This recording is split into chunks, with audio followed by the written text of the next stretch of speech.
Okay, well, welcome everybody.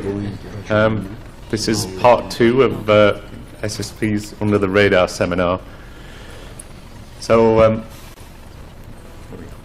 hopefully you heard this morning a little bit about technologies, authors, user experiences, different sessions. This second part of the session is really sort of going to switch gears and try to just highlight a little bit of what's happening globally under the radar. So I've got a couple of slides to just sort of introduce, then with 2 excellent speakers on the panel, we're going to really dig down into some details that hopefully you're not fully aware of. But while we were sort of talking about flying under the radar, I just want to, so we just let everybody join again. Sorry.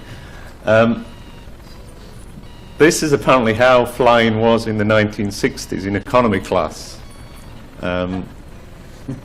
Lots of space. I've had it from at least one good authority that this is correct. You could get up and walk between seats and everything, and lots of space to do everything you want to enjoy the journey. This is sort of economy basic class now, where every man and their cow are flying and traveling and being global. So I think it just shows how things are changing so quickly. Again, as I think you've heard this morning, the technologies and changes in research and user experience is one way to enable that. But another way is actually being more global and understanding what's happening around the world. As Tom Friedman said, the world is flat, so it's certainly getting smaller. So I just wanted to sort of poll of hands here. How many people have seen this news, are aware that Chinese agencies are announcing open access policies similar to NIH? Okay, so there's 1 or 2. So this is something my name's Adrian Stanley. Sorry, I should introduce myself. In one of my previous jobs, I did a lot of work in China and supporting both publishers working in China and publishers in China. So this comes as no surprise to me. I could have said this probably 2 years ago after NIH. But I think what's going to be interesting with items like this is how do publishers then interact, deposit, mandate material? How is this going to impact you? I'm sorry, I don't have the answers yet to what this is. But what we're aiming to do here in this session is bring things up on your radar that may be happening, but also introduce what's really happening locally in some of these countries, some of the challenges to their publishing programs. You've probably all seen these types of graphs before, that the BRICS countries, economic growth, scientific output is growing. China, Brazil, India, Russia, I'm sure it's no surprise that you're getting lots more submissions from these countries. What we want to drill down here is actually what's happening on the ground in 2 of these countries, Brazil and China. But first of all, I wanted to ask how many of you guys are aware of the MINT countries? Okay, a good few. This is sort of the emerging, potentially next acronym or group of countries that have got good economic growth. Mexico, Indonesia, Nigeria, Turkey.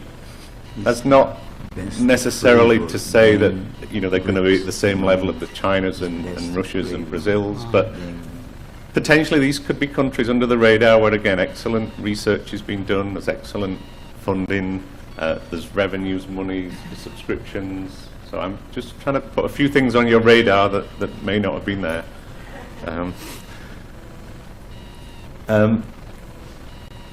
This is another graph. I don't know how well you can see this, but going back to the sort of non-US, European, UK countries, this is a graph from Thomson Reuters that shows the number of new titles. The red bars in the graph are new titles added to the Web of Science from countries.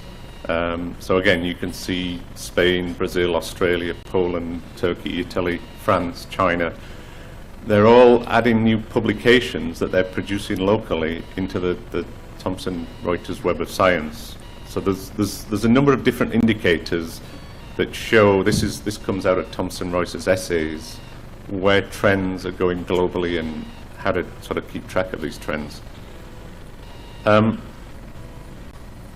There's also an initiative, I don't know how much you know about Science Open. This is more a publishing initiative and links a little bit to the earlier session, but there are new initiatives where companies are now supporting efforts to really work with the author and researcher as the stakeholder to offer publishing services in a different way, in some ways, if we're not careful, taking away some of what the publishers do, so the growth of the mega journal, the PLOSs.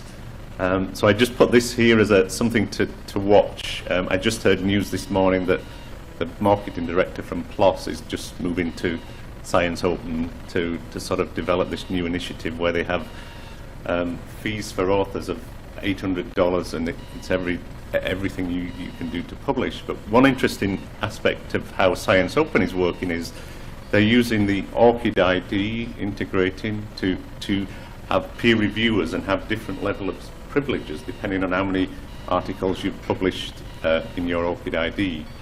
So this isn't as much global, only the fact that research now is scanning a global theme.